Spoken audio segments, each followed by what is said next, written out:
Hola mis queridos amigos, nuevamente con ustedes, Dr. Tira, el que ronca en esta negra noche neoliberal latinoamericana, sudamericana, ecuatoriana, un consejero de internautas que hoy día les va a hablar acerca de cómo cambió este sentido de la propiedad, del trabajo y el poder en Ecuador y en América Latina y cómo esto va a influir en las decisiones que tomemos en las próximas elecciones del 11 de abril.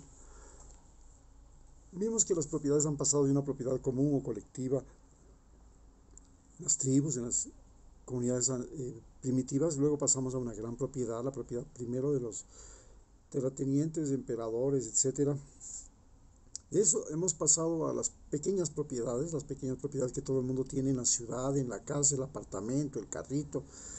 Hemos pasado a la propiedad de los países, cada país tiene sus propios recursos naturales, sus propiedades, su territorio, y hemos llegado a una situación en que hay un grupo de países que deciden defender sus recursos naturales, su trabajo, sus posibilidades económicas, y es lo que estamos viviendo en este momento.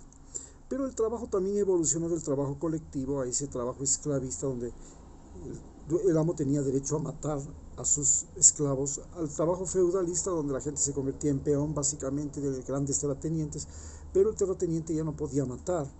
Luego teníamos el trabajo del obrero que se hizo, el trabajo que hacía el individuo, cualquier fulano, para al servicio de un individuo que le pagaba un salario. Este salario pasamos luego al trabajo del empleador socialista, donde los individuos trabajan para el Estado. Y finalmente estamos entrando a una nueva fase donde los trabajadores autónomos, los trabajadores, como se dice, los informales, los inclusive ilegales, los trabajadores inteligentes, los que hacen inventos, pintan, hacen arte, hacen teatro, hacen música, hacen creatividades, hacen investigación, etcétera, etcétera.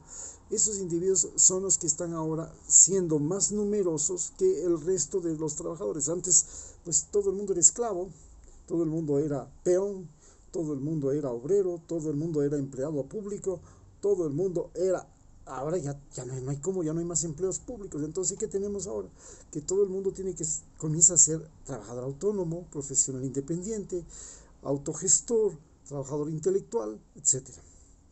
¿Qué pasó con el poder? Pues el poder pasó de los caciques a los reyes, de los reyes a los emperadores, de los emperadores a los presidentes, de los presidentes a los dueños de las grandes transnacionales, a los empresarios transnacionales, y luego ha pasado a ser poder de los caudillos, líderes y partidos. Finalmente estamos llegando a un momento en que la sociedad humana ve y reconoce que el poder pasó de los líderes y caudillos a los individuos que tienen más imaginación, más creatividad. Bill Gates. El poder pasó al individuo que tiene más imaginación, Zuckerberg. Los individuos pasó al individuo que tiene más imaginación, el individuo que hace una buena película. En fin, hemos visto cómo ya no son los más importantes en los países los presidentes, los generales, los terratenientes, los comerciantes, los banqueros, no. Ahora en cada país el más interesante, el más importante es, bueno, el médico que descubrió alguna cosa, el individuo que inventó la vacuna, el otro que inventó un nuevo sistema de transporte. Estos son ahora los más importantes individuos del mundo, y Estados Unidos se dio cuenta de eso y convirtió a las universidades en incubadoras de talentos, porque sabe que su poder está en base a eso, tener talento humano.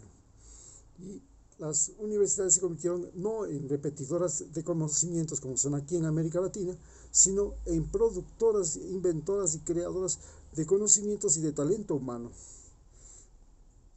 Esta es la situación que estamos viviendo en este momento, y a partir de este análisis tenemos que darnos cuenta que las Fuerzas Armadas, la religión, las leyes, los acuerdos, tuvieron su gran importancia para llegar a organizar la sociedad que estamos viviendo en todo el planeta Tierra.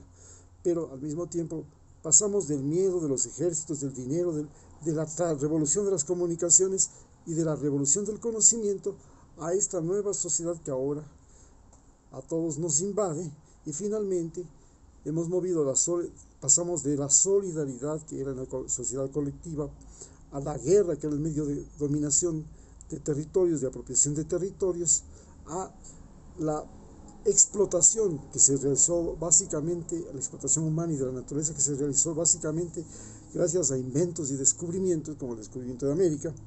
Y tenemos ahora una sociedad que se funda básicamente en el trabajo de las máquinas y en el uso de las leyes, la aplicación de la ley.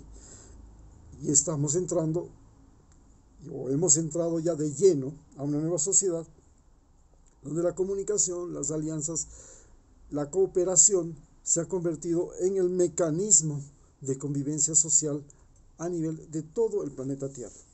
En base a este concepto podemos pensar que lo que nos espera en adelante es ya no saber para qué nos sirve tener un montón de tierra, si lo importante no es tener un montón de tierra, es saber usar cada metro de tierra. Ya no es importante tener un montón de conocimientos, sino saber usar el número y el límite de conocimientos, los conocimientos que tenemos, los que hemos aprendido, porque no se puede acumular más conocimiento. En la época de los enciclopedistas, en el siglo XIX, claro, todo el mundo podía llegar a aprender lo que era una enciclopedia, pero usted no puede aprender ni medicina siquiera, porque solamente el conocimiento humano, el total del conocimiento humano, se renueva en apenas 126 días. Este es el fenómeno que estamos viviendo. Entonces, ya no puede tener más conocimientos en la cabeza. Entonces, ya no se trata de tener más conocimientos en la cabeza, más títulos de PhD, más esto. Se trata de saber cómo usar los conocimientos que tiene, cómo usar las habilidades que tiene. ¿Ustedes saben patear balón? Sí. Bueno, ahora tiene que ser un excelente pateador de balón. Hágase futbolista. ¿A usted le gusta reparar carros? Sí. Ahora tiene que ser un excelente reparador de vehículos. Entonces, ya no es que hay que ser abogado, que hay que ser médico, que hay que ser economista. Ya no le vamos a poner en el altar. Ah, no, el señor economista candidato a presidente, el señor banquero candidato a presidente, el señor abogado líder de los indígenas candidato a presidente. No. Ya no se trata de seres humanos que tienen más títulos ni más conocimientos. Se trata de que nosotros tenemos la capacidad de reconocer a esos seres humanos que saben usar mejor los recursos, sean los recursos personales, su inteligencia, su talento, su conocimiento, aunque sea solo poner clavos, solo reparar zapatos. Reparar zapatos se convierte en una profesión maravillosa. Y así, este es el nuevo ser humano. Y lo mismo pasa con la persona que tiene que dirigirnos, que tiene que gobernarnos. Ya no se trata de que tenemos que elegir al individuo que tiene más títulos, al que tiene más dinero, al que tiene más fanáticos y seguidores, sino tenemos que elegir a aquel individuo que nosotros podemos reconocer que tiene y que sabe utilizar muy bien su talento, sus recursos que tiene a la mano, un microscopio, un tensiómetro, un martillo, un cincel, una brocha para ser pintor.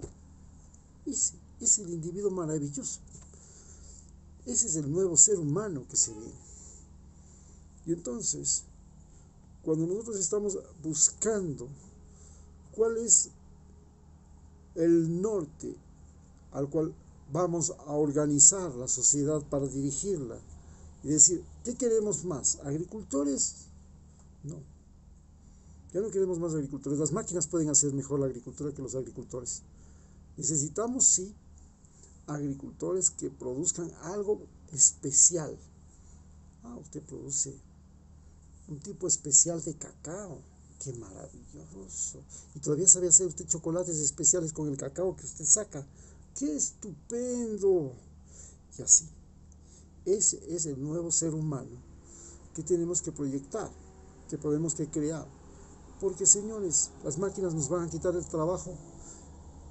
Se sabe que en los próximos 10 años entre el 30 y el 50% de los empleos que existen desaparecerán porque las máquinas lo harán. Segundo,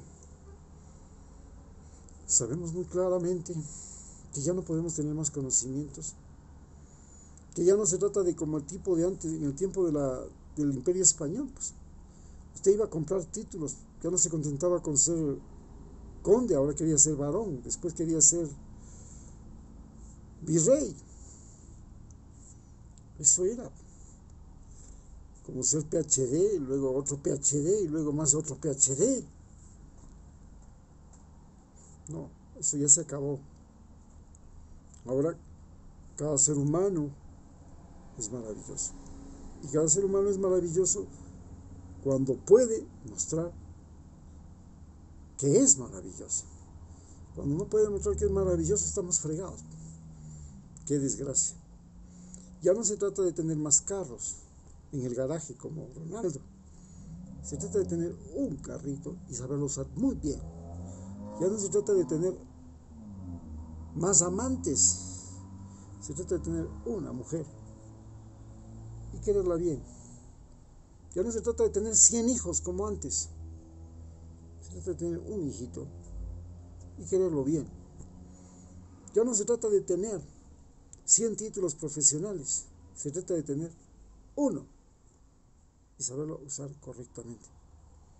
Ese es el nuevo perfil del ser humano que nosotros creemos que se va a proyectar a partir de las elecciones del 11 de abril del 2021 en Ecuador.